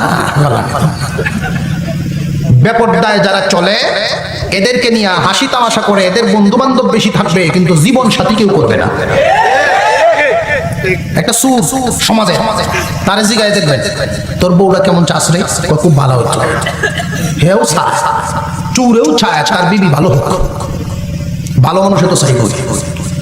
যেই মেয়েরা বেপরদায় চলাফেরা করে, অশালীন চলাফেরা করে, এদের বন্ধু বেশি থাকবে, সাথী সঙ্গী বেশি থাকবে। ভালো মেয়েদের সাথী সঙ্গী বেশি থাকবে না, কিন্তু দেখবেন সাথী সঙ্গী বেশি থাকবে, জীবন সাথী বানাইতে চাইবে না, শুধু রং তামসা। আগের দিন কলা একটাও ব্যস্ত না, পরের দিন নিচে বাজার। কলার মান কি অবনতি না উন্নতি? মাসি আইয়ে মাসি ভয় ফেলে নিয়ত করছে, কয় না ফালাই দিই, ব্যস্ত যখন ফাল্লাবি না পুরাই লস। বাজারে যে জারুদা মেথড, এরা সাবধান, হাতারে হাতারে ফালতা নেই, আমি তুলতে ফালতাম না। তোমার দিনে তুমি কিবা কিতা করবে এটা তুমি বুঝো। আরে এখন কিতা করতাম ওটা ঘোষণা দেয়, ভাই সব একাধিক কলা নিবেন 5 টাকা করে সাথে দিয়া দেন। এখন পাবলিক আইতাছে, যা কলা ফলাই দেন না, দিয়া 5 টাকা এখন নিতেছে। এর যে অবস্থা, বেপরদারও এই অবস্থা। উপরে ডিশেষ, নিচে রয়েছে কয়েকটা। ফুলাবানের মধ্যে তো সব সমান না, কয়টা তাকে একটু টেকনা চাইছে, দিচ্ছেন তবে অন্যরা বালাটিতে দিচ্ছেন মাসটি হইয়া। নিচে যে রিপোর্ট চাইছে একটু বাড়াই, আমরা নেই বন্ধ ধরেছে। কজা বাবা 2 আলি রয়েছে, আমি 10 টাকা করে দিলাম, তো আমার আজাই ঘর বাবা তোমার। যে যত বেশি নিম্নমানের, যে যত বেশি পোষা, এর জরিমানা তত বেশি। আর কি ভাই কইতাম করেন। মেয়েরা জন্ম নিলে মন খারাপ করার কিছু নাই, নিজেদের নীতি ঠিক করেন, নিজেদের চরিত্র ঠিক করেন। দাইয়ুস জান্নাতে যাবে দূরের কথা, সুগ্রাণ পর্যন্ত পায়। দাইয়ুস কারে কয়? যে বেপরদায় চললো সে দাইয়ুস না, যে বেপরদা হলো সে দাইয়ুস না। যার আন্ডারে থেকে বেপরদা হলো, যার আন্ডারে থেকে বেপরদায় চললো সে হলো দাইয়ুস। আপনার বিবি সাহেব যদি বলেন যে আপনার বন্ধু হয়েছে, কই আমার বন্ধু হয়েছে, ফ্রেন্ডশিপটা করে নাও, আপনি পাঠাই দিয়েছেন, খুব মজা লাগলো, পানসুপারি খাওয়াইলো, নিজে মেয়েরা এনে খাওয়াইলো, আপনার কাছে খুব ভালো লাগলো। নিজের মেয়েরা বেপরদায় চলে, নিজের বিবি বেপরদায় চলে, নিজের বোন বেপরদায় চলে, নিজের কাছে ভালো লাগে, এটাই হলেন আপনি দাইয়ুস। বুঝাইছে বিষয়টা? আল্লাহ আমাদেরকে এই পাপিষ্ঠ অবস্থা থেকে হেফাজত করে বলুন আমিন। 1 নাম্বার পাওনা হলো সন্তান জন্ম নিলেই ডান কানে আজান, বাম কানে ইকামত। এটা হলো সন্তানের দুনিয়াতে আসিয়াই 1 নাম্বার পাওনা। মনে থাকবো তো ইনশাআল্লাহ। 1 নাম্বার পাওনা হলো ডান কানে আজান বাম কানে ইকামত।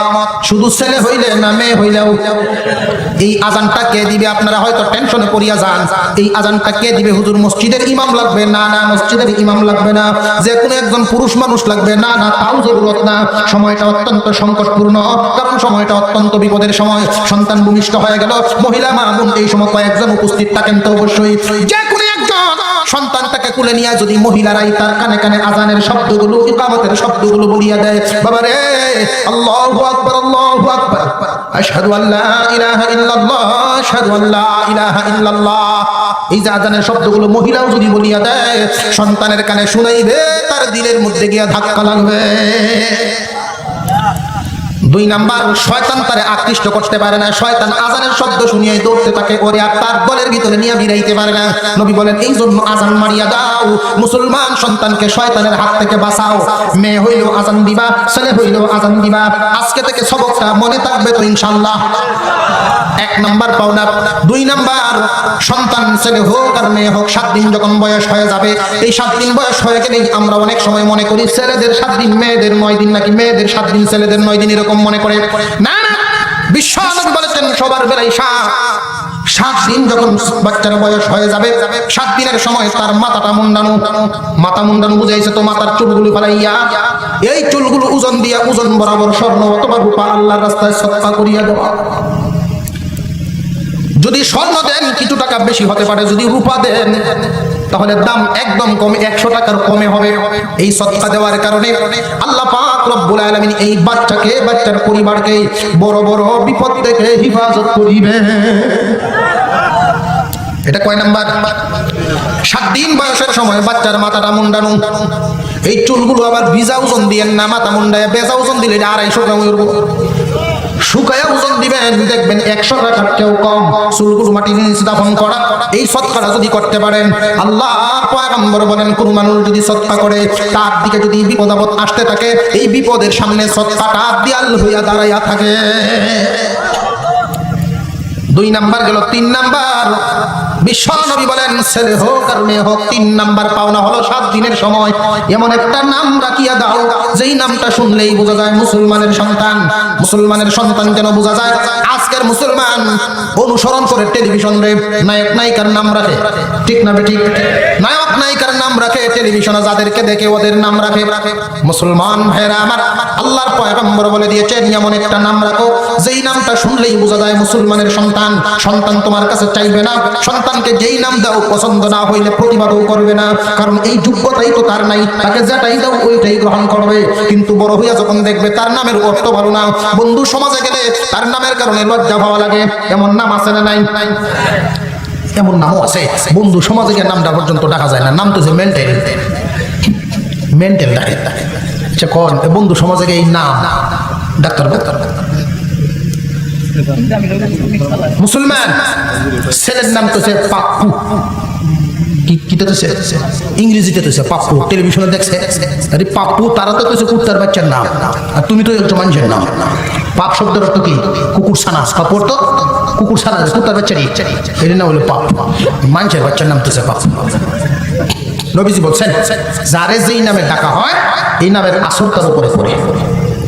মা ওটাকে কুত্তার বাচ্চা, বাপ ওটাকে কুত্তার বাচ্চা, আত্মীয় স্বজন সবাই ডাকে পাপ্পু পাপ্পু যা, মানে কি ও কুত্তার বাচ্চা, যা কুত্তার বাচ্চা পাপ্পু, বুঝছেন না?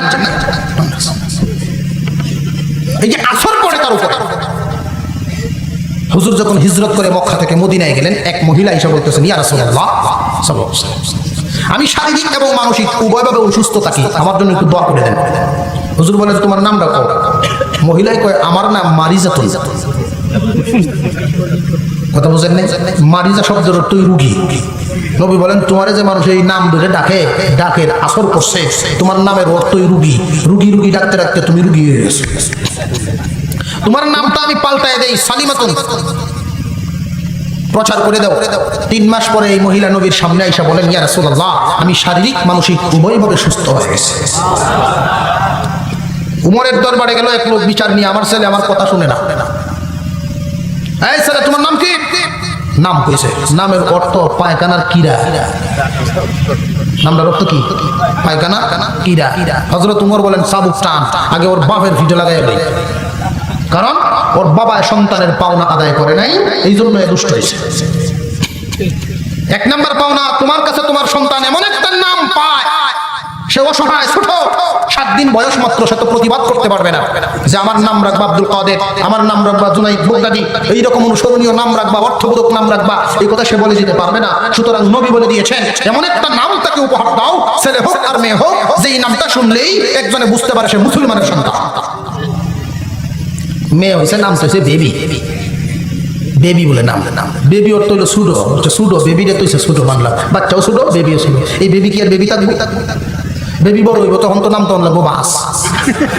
আল্লাহ বিয়া শাদী হইলে যখন বাচ্চা কাচ্চা হইব, অফিসে ডাব বয়সে তুই এলাও ট্রেন বদলা, তুই যখন বাস্তবের সাথে মিলাইতে চাস। মুসলমান পাওনা আদায় করো, সন্তান বড় হইয়া তোমার পাওনা আদায় করবে।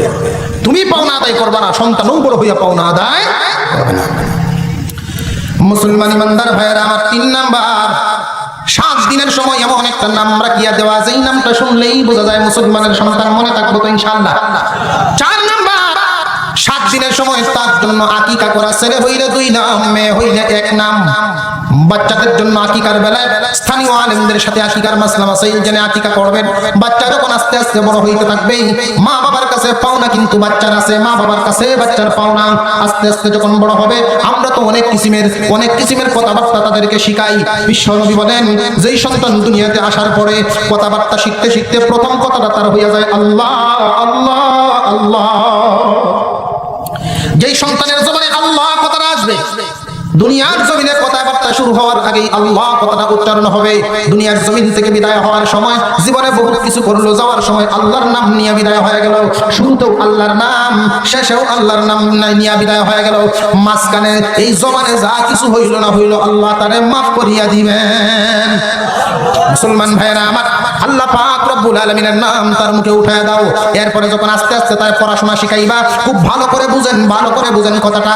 এমন একটা তালিম, এমন শিক্ষার ব্যবস্থা করেন, এমন শিক্ষার ব্যবস্থা করেন, ছোট মানুষ, কচি মানুষ, জীবনে আর কোনোদিন পড়াশোনা সে তো করে নাই, প্রথমেই সে মাত্র বইটা খুললো, বইটা খুলিয়াই প্রথম পড়াটাই করলো, ওতে অজগর, সাবধান সাবধান, এই পড়া আপনি পড়াবেন না। কেন জানেননি? কেন জানেননি? ওতে অজগর, অজগর একটা হিংস্র প্রাণীর নাম। এই প্রাণীর নাম নিয়ে জীবনের সর্বপ্রথম অক্ষরটা সে পড়লো, মগজে গিয়া লাগলো। এর আগে তো কোনোদিন পড়াশোনা করে নাই।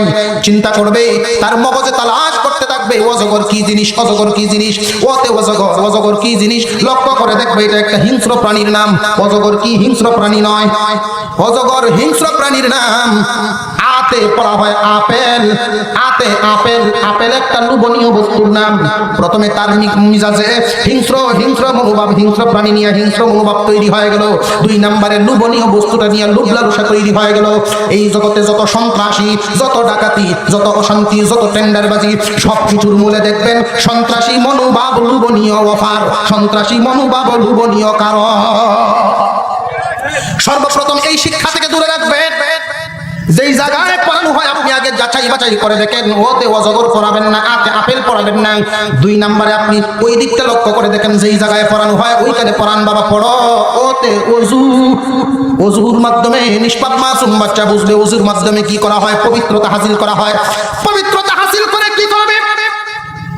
ওতে অজগর পড়িয়া যখন সে তালাশ করলো হিংস্র প্রাণীটা, হিংস্র প্রাণী, এর পরের পড়াটা কি হবে?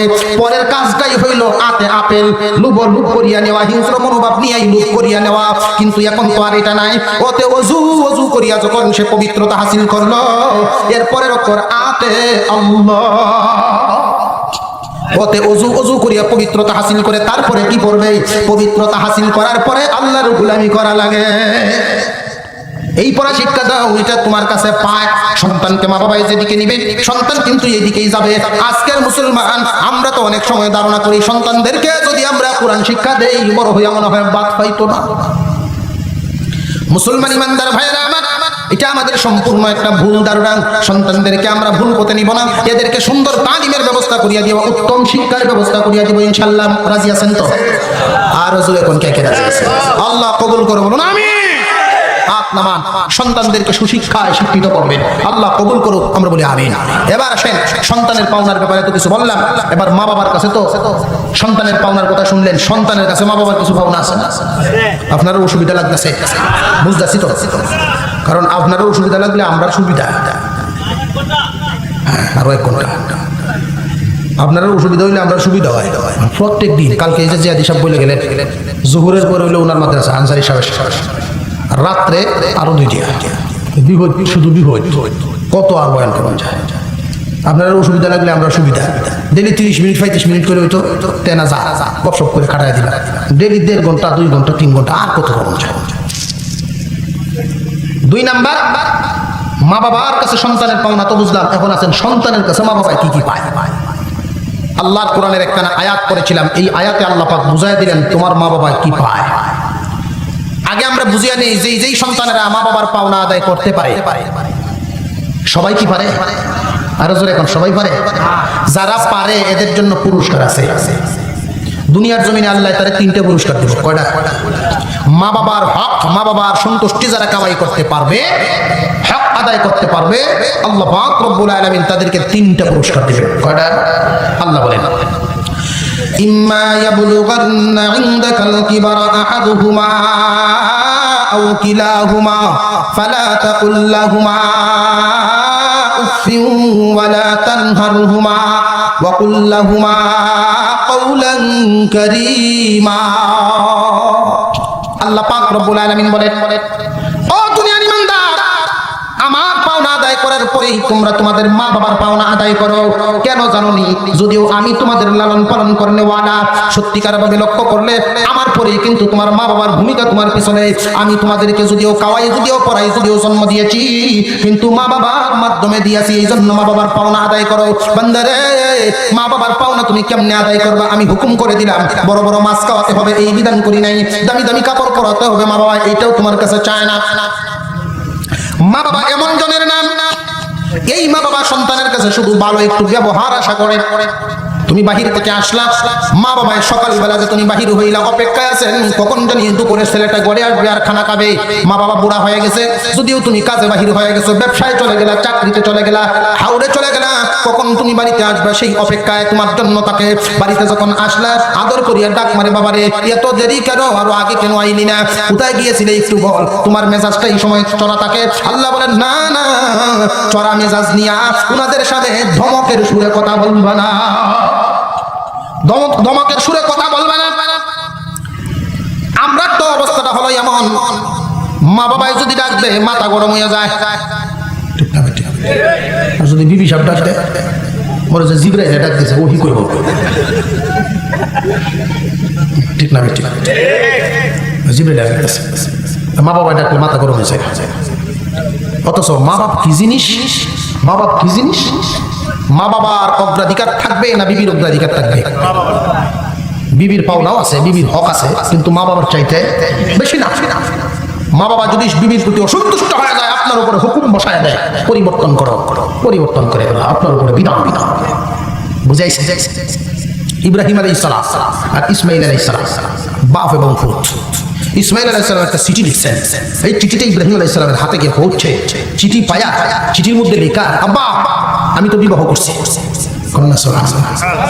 আমি বিবাহ করছি, আপনি আসেন আপনার বৌমা দেখে যান আর দোয়া করিয়া দেয়া যান। কারণ তারা জানে সংসার কিসের মাধ্যমে শুরু করা লাগে, বুজুর্গ কোন জায়গায় আছে। আমরা তো অনেক সময় মনে করি কারে দিয়ে দোয়া করায় দোকানটা উদ্বোধন করাইমো, কারে দিয়ে দোয়া করায় আমি ব্যবসাটা চালু করবো। ও ভাই, তোমার মা বাবা যদি জীবিত থাকে, এর চাইতে বড় আসমানের জমিনের নিচে নাই। এই আসমান জমিনে এর চাইতে বড় বুজুর্গ আর নেই। কোন মানুষ যদি তার বাবাকে নিয়ে, যদি এই মূর্খ মানুষ, সাদা সিধা মানুষ, তার বাবা ডাইন বাম এত কিছু বোঝে না, তুমি অত্যন্ত জ্ঞানী মানুষ, এরপরেও এই মানুষটার নিয়ে যদি চেয়ারটার মধ্যে বসাইয়া দোয়া করায় দিতে পারো, বাবা তুমি এই চেয়ারে বসো, ওই লোকটাই মনে মনে ভাববে আমি তো এটাই বসার যোগ্য না। কিন্তু আমার ছেলে এখানে বসাইলো, এই বাবার দিল এতটাই খুশি হবে, দোয়া যে বাহির হবে, পর্দা নাই, ডাইরেক্ট কবুল হয়ে যাবে। মুসলমান ভাইয়েরা আমার, এই মা বাবার জন্য যখন দোয়া করাইবা, মা বাবার হাত দিয়ে যদি দোয়া করাইতে পারো তোমার কপাল খুলে যাবে। ইসমাইল আলাইহিস সালাম দোয়া করানোর জন্য চিঠি লিখলেন, আব্বা বিবাহ করেছি, আসেন দোয়া করিয়া দিয়া যান। ইসমাইল আলাইহিস সালামের চিঠি পাইয়া আল্লাহর খলিল রওনা দিয়া দিলেন, যাবেন। রওনা দিলেন, যাইতে যাইতে 1 মাইল নয় 2 মাইল নয়, প্রায় 16 মাইল দূর। কয় মাইল? 16 মাইল দূর। 1 মাস সময় লাগলো। পাড়ি দিয়ে ইসমাইলের গেটের সামনে গিয়ে দাঁড়ালেন, ডাক দিলেন, ইসমাইল। যেই মাত্র ইসমাইল বলিয়া ডাক দিলেন, ভিতর থেকে আওয়াজটা আসছে, খুব কঠিন আওয়াজ, খুব কড়া আওয়াজ। আওয়াজ শুনলেই বোঝা যায় মানুষটা কেমন। ঠিক না? ঠিক। আওয়াজ শুনলেই তো বোঝা যায় মানুষটা কেমন। যদি দেখা যায় আদর আপ্যায়ন করবো, এই সুরটাকেও বোঝা যায়। আর যদি দেখা যায় যে না, আদর আপ্যায়ন করতো না, বাড়িওয়ালা খুব একটা সুরত ভালো বোঝা যাইতেছে, এইটাও আওয়াজটাতেই বোঝা যাবে। ঠিক না? ঠিক। বেওয়াই গাইতেছে। বেয়াই এটা কি ফিনসাইছে? বেয়াইরে করতেছে, আপনি তো বহুদিন আইছেন, আজকে তো মনে হয় যাইবেন গিয়া, আরেকদিন কোন দিন আইবেন এটা কয়ে যাওয়া তো তালে তাল মিলে না, বেওয়াই মতোই করে দূর। আজকে কে যাওয়ার লেগে দিবেন আপনি লঙ্গিনার এখন গোসলটা করিয়া দিয়ে। বহুত মানুষ এমন আছে, যদি শুনে যে আত্মীয় আইতেছে তো 2 জনে যুক্তি করে, কই এরা যে আইতেছে কেমনি কি তা করো, 2 জনে কাজে নাকি ওরি, স্বামী স্ত্রী 2 জনে যুক্তি ও কাজে নাকি ওরি। তো এরা যে মিষ্টি আঙ্গুর আপেল কত কিছু তো লই আইব বেড়াইতে পারে, এটি তো নিতে তো না, এটি থই একটু রুটি নাস্তা করে বিদায় দেয়। হ্যাঁ যাই লোক মিললে আর না বউ দেখো গুছায় আমার মাইল না আমারে, তো আমরা অভিনয়ের কাছে মাইরা না বলি না, যদি মারতে আমি কয়ে দেন, বুঝছেন? বাড়িওয়ালির গঠন থেকে একটু বোঝা যাইব যে এটা সুরতটা কেমন আছে বা অবস্থাটা কেমন আছে। ইসমাইল আলাইহিস সালাম বাড়িতে নাই। ইব্রাহিম আলাইহিস সালাম কত দূর থেকে আসছেন? আরো জোরে কথা। 16 মাইল দূর থেকে 1 মাসের রাস্তা পাড়ি দিয়ে আসছে। গেটের সামনে দিয়ে ডাক দিয়েছেন, ইসমাইল। ইসমাইল বাড়ি নাই। ভিতর থেকে আওয়াজ আসছে, বাড়ি নাই, করবর আওয়াজ। ইসমাইল কই জানি না, কই গেছে গা, আইব কোন সময় কই দিতাম না। ইব্রাহিম আলাইহিস সালাম বলেন, আচ্ছা যাই হোক, আমার কথা তো জিগাই লই না, আমি তার কথা জিগাই। সন্তান যদি সুখে থাকে তাহলেই মা বাবার কলিজা ঠান্ডা। তোমরা কেমন আছো? তো মহিলায় বলতেছে, আমরা হালত একদম ভালো না, খুব খারাপ। ইব্রাহিম আলাইহিস সালাম বুঝে ফেলছেন সে তো বেসবরি বান্দি। কি সবরি? বেসবরি। তিনি বললেন, ইসমাইল বাড়িতে আসলে বলবা সিরিয়ার একজন মুরব্বী মানুষ হয়েছিল, এই বুড়া মানুষ যাওয়ার সময় বইলা গেছে ঘরের চৌকাটটা যেন বদলায় ফেলে। দরজার সাথে ফিটিং হয়েছে না, ঘরের চৌকাট বদলায় ফেলে। যদি কয় যে বউ বদলায় তো কইও, এই খবরটা কইব। আপনারা কি তা মনে হয় খবরটা কইব? বরং এই বুড়া বেড়ার আরো গাই ফাটিয়া তুই তো না কিছু করতো কইতো না। উনি কি বলে গেছেন? চৌকাট পাল্টাইতে কইবা। ইব্রাহিম আলাইহিস সালাম চলে গেলেন, ইসমাইল আলাইহিস সালাম বাড়িতে আসলেন। যেই মাত্র বিবি বলা শুরু করে দিলেন, স্বামী হ্যাঁ সিরিয়ার একজন মুরব্বী মানুষ আসছিলেন, যাওয়ার সময় বলে গেছেন চৌকাট পাল্টানোর কথা। ইসমাইল আলাইহিস সালামের চোখ থেকে পানি পড়া শুরু হয়ে গেল। বিবি, এই সিরিয়ার মুরব্বী কি বাড়ির ভিতরে আসেন নাই? না না, বাড়ির ভিতরে আসেন নাই, ওইখান থেকেই ঘুরে আবার চলে গেছে। ইসমাইল কান্দেন আর বলেন, ও বিবি, এই সিরিয়ার মুরব্বী কে? তুমি তো চিনো নাই। এই সিরিয়ার মুরব্বী আমার আব্বা ছাড়া তো আর কেউ না। সিরিয়াতে আমার এর চাইতে আপনজন আর কেউ নাই। সিরিয়া থেকে আসছিলেন, শুধু এক মাসের রাস্তা পাড়ি দিয়ে আসলেন, একটা গ্লাস পানি নসিব হইল না। আমার বাবা এখান থেকে চলে গেছেন। বিবি রে, তোমার প্রতি তিনি অসন্তুষ্ট হয়ে গেছেন।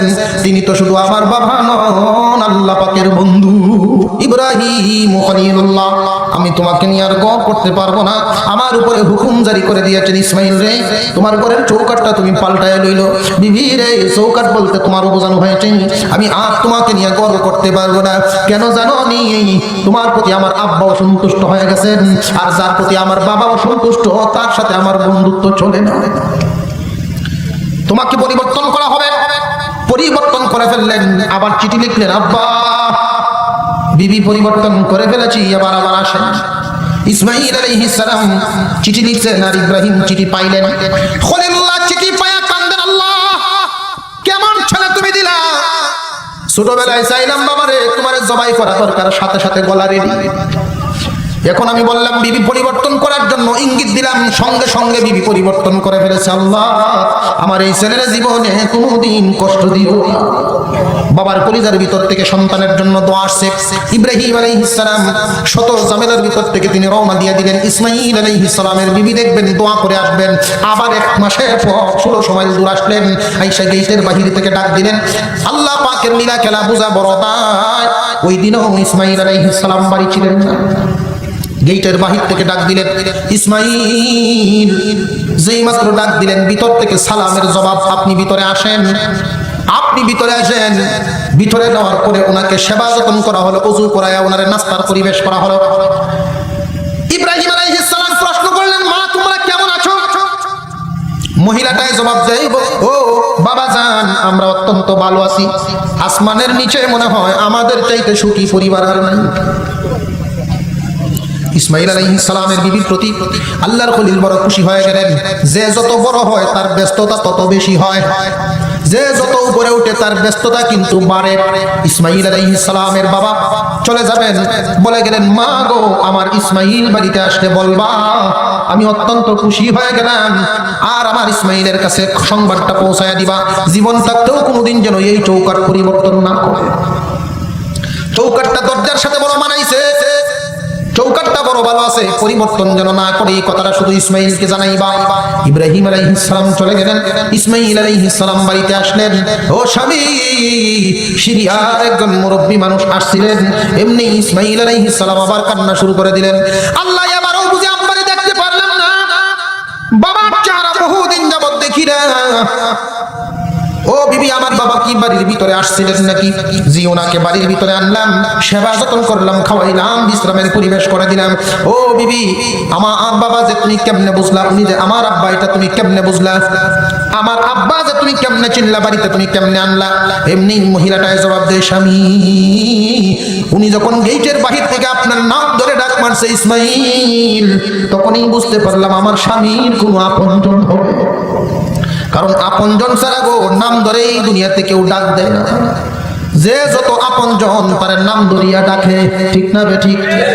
বহু মানুষ এমন আছেন, আমি একদিন এক বুড়া মানুষকে বাজারে দেখলাম, হঠাৎ করে তার কাছে একটা ফোন আসছে, ফোনটা কাইটে দিয়ে এই কান্না শুরু করে দিল, হাউ মাউ করে। চায়ের দোকান, মানুষেরা ভিড় করলো, কি হয়েছে আপনার, কি হয়েছে? আপনি মুরব্বী মানুষ কেঁদে দিলেন।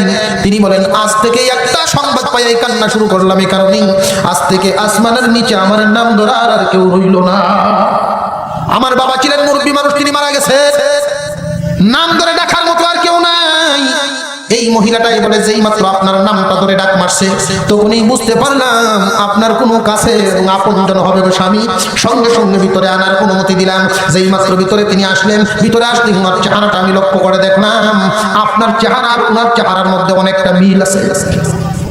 যেই মাত্র লক্ষ্য করলাম এক জাত চেহারা, এত সুন্দর নুরানি চেহারা, তখনই আমি বুঝতে পারলাম তিনি হবেন আমার শ্বশুর বাবা। কারণ তিনি তো আমার শ্বশুর, সাধারণ কোনো মানুষ নয়, আল্লাহর একজন পয়গম্বর। আর পয়গম্বরগণের চেহারাটা তো এমনই সুন্দর হয়। আমি গিয়ে সালাম করলাম, উনার সেবা যত্ন করলাম, উনি বড় খুশি হয়ে গেলেন। যাওয়ার সময় আমাকে বলে গিয়েছেন, মা গো আমার ইসমাঈল বাড়িতে আসলে বলবা ঘরের চৌকাট যেন আর পরিবর্তন না করে, এমন চৌকাট যদি গড়ে থাকে ঘরের সৌন্দর্য বাড়িয়া যায়। ইসমাঈল আলাইহিস সালাম শুকর আদায় করলেন আর বলেন, ও বিবি, চৌকাট বলতে কি বুঝাইছে তুমি বুঝো নাকি? না গো স্বামী, আমি বুঝি নাই। চৌকাট বলতে বুঝাইছে তোমাকে যেন আর পরিবর্তন না করি, সুন্দর হবে বলতে বুঝাইছে তোমার মতো বিবি যেই ঘরে থাকেন, যার উপরে শ্বশুর শাশুড়ি সন্তুষ্ট থাকে গো বিবি, আল্লাহ রাব্বুল আলামিনের রহমত ওই ঘরের ভিতরে নাজিল হয়ে যায়। মা বাবার দোয়া এমন এক দৌলত, মা বাবার দোয়া এমন এক দৌলত। মুফাসসিরিনে কেরাম বলেন, যেই যুবকের উপরে মা এবং বাবা সন্তুষ্ট থাকবে, আল্লাহ রাব্বুল আলামিন তাকে 3টা পুরস্কার দিবেন। কয়টা? 1 নাম্বার পুরস্কার, দুনিয়ার জমিনে রিজিকের অভাব তার থাকবে না, রিজিকের মধ্যে আল্লাহ তারে বরকত দিবেন, কোনোদিন অভাব অনটন তার সামনে এসে দাঁড়াবে না। 2 নাম্বার, আল্লাহ রাব্বুল আলামিন এমন কোন রূপ তাকে দিবেন না যেই রূপ হইলে পরে মানুষে তারে ঘৃণা করে। 3 নাম্বার, এমন কোন অবস্থা তার হইবে না, সন্তানাদি অবাধ্য হবে না। যদি সে তার মা বাবার বাধ্য হয়, সন্তানগুলো আল্লাহ যা দিবেন প্রত্যেকটা সন্তান তার বাধ্য হবে। মুসা আলাইহিস সালাম আল্লাহ পাকের কাছে দোয়া করছেন, আল্লাহ কিয়ামতের দিন আমি একলা একলা জান্নাতে যাব না, আমার সাথে কেউ থাকবে।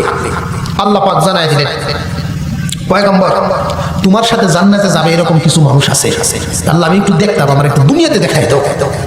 দামেস্কের বাজারে যাও, ওইখানে গিয়ে একজন লোক আছে, তারে দেখে আসো। তিনি দামেস্কের বাজারে গেলেন, গিয়ে পাইছেন এক যুবক। নবীর সাথে জান্নাতে যাবেন সহজ না কঠিন? নবীর সাথে জান্নাতে যাবেন। মুসা আলাইহিস সালাম ওনার সাথে দেখা করলেন, পরিচয় দিলেন মুসাফিরি হালত। উনি যে মুসা নবী এটা তো উনি বুঝতে পারেন নাই। তিনি বলতেছেন, ভাই মুসাফির, আজকে আমার বাড়িতে আপনি থাকেন। মুসা আলাইহিস সালাম বলেন, আমি তো এটাই চাইতেছি, আপনার বাড়িতে থাকবো আর দেখবো আপনি কোন আমলের বদৌলতে আমার সাথে জান্নাতে যাবেন। এটা কি দেখা দরকার? বাড়িতে গেলেন, গিয়া দেখেন উনি ছোট্ট একটা রুমের ভিতরে ঢুকছেন। ছোট্ট একটা রুমের ভিতরে ঢুকছেন, ঢুইকা মার যে বিছানাটা ছিল, এই বিছানাটা নিজে পরিষ্কার করাইছে। একটা পিণ্ডার ভিতরে তার মা এবং বাবা বার্ধক্যের কারণে এতটাই ছোট হয়ে গেছে বডিটা, মা বাবা দুজনকে একটা পিণ্ডার ভিতরে রাখে। মুসা আলাইহিস সালামের সাথে যখন খানা খাইতে বসছে, খানা খাওয়ার এক ফাঁকে মুসা আলাইহিস সালাম লক্ষ্য করলেন, একটা লুকমা যুবকে মুখে দেয়, দুইটা লুকমা পিণ্ডার ভিতরে দেয়। আশ্চর্য হয়ে গেলেন পয়গম্বর, পিণ্ডার ভিতরে কি লুকমা দেয়? তো কে জানি বাহির থেকে এসে ডাক দিল যুবককে। উনি খানা রাইকা দেখতে গেলেন, আর ওই দিক দিয়ে মুসা আলাইহিস সালাম কৌতূহলী হইয়া দেখতে চাইলেন ভিতরে কি আছে। তিনি লক্ষ্য করে দেখলেন ভিতরে ছোট ছোট মুখ, দুইজন মানুষ, বুড়া এবং বুড়ি, বার্ধক্যের কারণে এতটাই ছোট হয়ে গেছে, ছোট ছোট মুখ, ওনাদেরকে দুইজনের মুখে দুইটা লুকমা দেয়। মুসা আলাইহিস সালাম যেই মাত্র উকি দিয়া যে চুকি দিছিলেন দেখার জন্য, দুজন মুসা আলাইহিস সালামকে দেখে ফেলছেন। দেখে মুস্কি হাসি মারছে। আল্লাহর পয়গম্বরকে তারা দেখা মুস্কি হাসি মারছে এটার ভিতর থেকে। যুবক আসলেন ভিতরে, যুবক আসলেন, এবার আবার খানা খাওয়া শুরু করে দিলেন। যুবক ছেলেটা খানা নিয়ে যখন ভিতরে দিলেন, এখন তো আর খানা নেয় না। এমনি লক্ষ্য করলেন ভিতরে খানা কেন নেয় না, কারণটাকে কি হলো আমার আব্বা আম্মার। তিনি পিণ্ডার ভিতরে নজর দিয়ে দেখেন তার মা এবং বাবা দুজন মারা গেলেন। এমনি মুসা আলাইহিস সালামের দিকে লোকটায় তাকাইয়া বলেন, ও ভাই, আমার মা এবং বাবা কেমনে মারা গেলেন কিছুই তো বুঝতে পারতেছি না, ওনারা আমার আব্বা এবং আম্মা। মুসা আলাইহিস সালাম বলেন, আপনি যখন এখান থেকে চলে গেলেন আমি বুঝতে পারছিলাম না আপনি এটার ভিতরে খানা কাকে দেন, কোন কারণে দেন। আমি এই জন্যই একটু পরে পরে নজর দিলাম। আমি নজর দিয়া যেই মাত্র দেখলাম ওনারা আমাকে দেখে মুস্কি একটা হাসি মারলেন। ওনারা কারা তো আমি চিনি নাই। যুবক ডাক দিয়া কয়, উনি একজন হলেন আমার আম্মা আর একজন হলেন আব্বা। মুসলমান ইমানদার ভাইরা আমার, যেই মাত্র বললেন মুস্কি হাসি দিয়া তারা পড়ে গেছেন। আমি তো কিছুই বুঝতে পারি নাই। যুবকে ডাক দিয়া কয়, বুঝে ফেলেছি, তাহলে মনে হয় আপনি হবেন মুসা কালিমুল্লাহ। কেমনে বুঝলা গো যুবক আমি মুসা? এমনি যুবককে বলে, পিণ্ডার ভিতর থেকে আমার আব্বা আম্মা সব সময় দোয়া করতেন, আল্লাহ আমরা যতদিন দুনিয়ার জমিনে বাঁচায় রাখো, আল্লাহ যে হালতে রাখো না কেন, আল্লাহ দুনিয়ার জমিন থেকে মুসা নবীরে না দেখায়া দুনিয়া থেকে বিদায় দিও না। আল্লাহ তাআলা এই দোয়া কবুল করছেন। আপনাকে না দেখা পর্যন্ত আমার আব্বা আম্মা জিন্দাই ছিলেন, যেই মাত্র আপনাকে দেখে ফেলছে মুস্কি হাসি দিয়া জান্নাতি মানুষগুলো চলে গেছে। একটা দোয়া করছেন, জানি না গো পয়গম্বর দ্বিতীয় দোয়াটা কি কবুল হলো কিনা। দ্বিতীয় দোয়াটা তিনি করতেন, আল্লাহ আমরা আমাদের সন্তানের প্রতি খুশি আছি, আল্লাহ তুমিও খুশি হইয়া যাও। দুনিয়ার জমিনে যতদিন থাকবে অভাব অনটন তারে দিও না। দুনিয়ার জমিন থেকে যেই দিন বিদায় হয়ে যাবে আল্লাহ মুসা কালিমুল্লাহর সাথে তারে তুমি জান্নাত দিয়া দিবা। আল্লাহ পাক রব্বুল আলামিনের পয়গম্বর বলেন, রে যুবক চিন্তার কোনো কারণ নাই, আল্লাহ পাক রব্বুল আলামিন তোমার মা বাবার ওই দোয়া কবুল করছেন। আল্লাহ বলে দিয়েছেন কিয়ামতের দিন তুমি আমার সাথে জান্নাতে যাইবা। মা বাবার দোয়ার বদৌলতে এগুলো হয়। কথা বুঝে আইছে নাকি ভাই? কেউ যদি মা বাবার সাথে উত্তম আচরণ করে আল্লাহ তার তিনটা পুরস্কার দুনিয়াতে দেন। এক নাম্বার, রিজিকের মধ্যে বরকত দিয়ে দেন, অভাব অনটন থাকে না। কোন মানুষকে যদি আল্লাহ রিজিকে বরকত দেন তার অবস্থাটা কেমন হয় জানেননি? যার রিজিকে বরকত নাই 1 লাখ টাকা কামাইলেও মাস শেষ হয় না। যার রিজিকে বরকত আছে তার যদি 5,000 টাকাও ইনকাম হয় মাসটা সুন্দর মতে চলিয়া যায়। বরকত হলো এই জিনিসের নাম। আল্লাহ রাব্বুল আলামিন প্রত্যেকটা মানুষকে বরকত দিবেন যদি মা বাবার দোয়া কামায়া কবরে বিদায় দিতে পারো। আর যে সমস্ত মানুষেরা মা এবং বাবাকে কাদায়া কাদায়া কবরে দেয়। বুক ভরা কষ্ট নিয়ে যারা কবরে যায়, সন্তানের জন্য দোয়া করে যায় না, এই সন্তানদের হালত হলো, এক নাম্বার, দুনিয়াতে যত ইনকাম করুক সে আগাগুড়ি পায় না, বরকত নাই, পেরেশানি শেষ হয় না, বরকত নষ্ট হয়ে গেছে। দুই নাম্বারে তার দেখবেন এমন রোগ হয়ে যাবে, এমন রোগ যেই রোগের কারণে সবাই তারে ঘৃণা করে, ছেলের কাছে অতিতা, বিবির কাছে অতিতা, পরিবারের কাছে অতিতা, কেউ আত্মীয় স্বজন তারে ভালোবাসে না, সবার কাছে শুধু আদর নষ্ট হইয়া যায়। দুই নাম্বার গজব। তিন নাম্বার গজব হইল, সে যেমন মা বাবার সাথে অসৎ আচরণ করিয়াছে, তার সন্তানেরা ওই একটাইতে বেশি খারাপ আচরণ করবে। কথা বুঝাইছে ভাই? এক নাম্বার মা বাবার কাছে সন্তানের, আল্লাহর কাছে বান্দার পাওনা, বান্দার কাছে আল্লাহর পাওনা বলছিলাম, মনে আছে তো? দুই নাম্বার মা বাবার কাছে সন্তানের পাওনা, সন্তানের কাছে মা বাবার পাওনা, বুঝাইছে তো? তিন নাম্বার ছিল এক মুসলমানের কাছে আরেক মুসলমানের পাওনা। এটা সংক্ষিপ্ত আকারে বলে আমি শেষ করে দিচ্ছি, শুধু অর্থটা বলে আমরা মুনাজাত করে ফেলবো। আপনারা অধৈর্য হয়ে গেছেন মনে হচ্ছে, অনেকক্ষণ যাবত বসে রয়েছে, প্রায় 2 ঘন্টা হয়ে গেছে। এক নাম্বার, মুসলমান মুসলমানের কাছে 6টা জিনিস পায়। কয়টা? 6টা। এক নাম্বার, মুসলমানের সাথে মুসলমানের দেখা হইলেই সালাম দেওয়া। দেখা হইলে কি দেওয়া? মনে থাকবে তো? সালাম দেওয়া। দুই নাম্বার, কোন মুসলমান যদি আরেক মুসলমানের কাছে সাহায্য চায়, কি চায়? সাহায্য চায়। এই সাহায্যটা বহু প্রকারের হতে পারে, আর্থিক হতে পারে, কথাবার্তার হতে পারে, শ্রম দিয়ে হতে পারে। একজন মানুষ বোঝা উঠাতে পারছে না, এই বোঝাটা আপনি একটু উঠাই দেন। যদি এই আচার আচরণ ভালো করতে পারেন, দুই নাম্বার এই কাজটি আপনি করবেন। একজন মুসলমান যদি আর একজন মুসলমানের সামান্য উপকার করতে পারে, কথার দ্বারাই হোক, আচরণ দিয়ে হোক, আল্লাহ তাআলা জান্নাতে একটা বিল্ডিং দিবেন।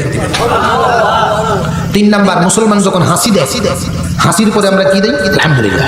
এই আলহামদুলিল্লাহটা যারা শুনেন তারা এক জবাব দেওয়া ইয়ারহামুকাল্লাহ বলে, মুসলমানের পাওনা।